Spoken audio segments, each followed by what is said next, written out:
everyone and welcome to my channel. আজি আকৌ এটা নতুন ভিডিও আৰম্ভ কৰিছো। আশা কৰো আপোনালোকে স্কিপ নকৰাকৈ ভিডিওটো চাব।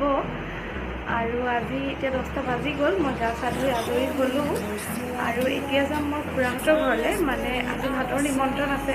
সো তাত কি কৰো আজি দেখাম, গতিকে ভিডিওটো চাই যাব। আৰু এতিয়া মই যাবলৈ ওলাইছো। সব বাহিৰত ইমানেই গৰম আৰু এয়া শৰ্টকাট দি মই যাব লৈছো।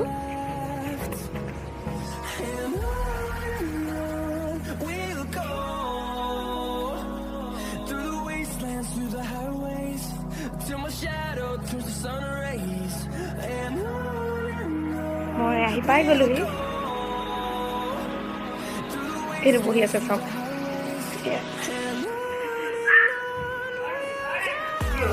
কোনফালে আছে ন?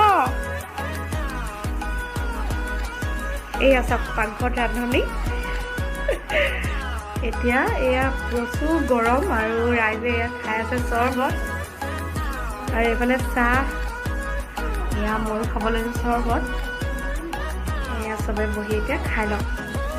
এয়া আমাৰ ৰাইজসকলে পুৰা কথাত ব্যস্ত। মা এইফালে খুৰী, এয়া বৌ, এয়া দেখিছে চব লেকচাৰ মাৰি আছে। এতিয়া ভাত খোৱা নাই আৰু খাম অলপ ৰৈ। আৰু এইফালে এজনী হৈছে লেলা, আমাৰ মৰমৰ লেলা, হয় নাই? কেনেকৈ চাই ভিডিঅ'লৈ।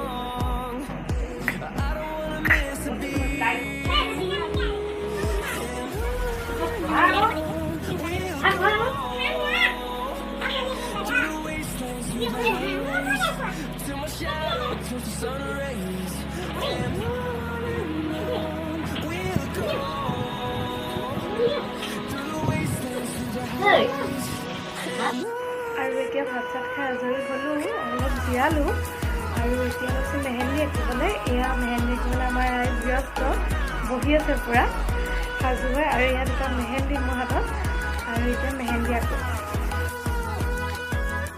আৰু এতিয়া মই আমৰ আচাৰ কেনেকৈ থোৱা হয় তাৰ এটা ইজি ৰেচিপি শ্বেয়াৰ কৰিব লৈছোঁ। এনেকৈ আমখিনি ভালকৈ ধুই মেলি কাটি ল'ব লাগে আৰু তাত অকণমান নিমখ আৰু অলপ হালধি দি পেলাই ভালকৈ সানি 2 দিন বা 3 দিন ৰ'দত শুকুৱাই দিব লাগে। আৰু যিখিনি ভালকৈ শুকাব লাগে, শুকোৱাৰ পিছত আমি তাত যি লাগে সেইখিনি দি পেলাই ভালকৈ মেৰিনেট কৰি মানে আচাৰখিনি থ'ব লাগে। গতিকে চাওঁ আহক।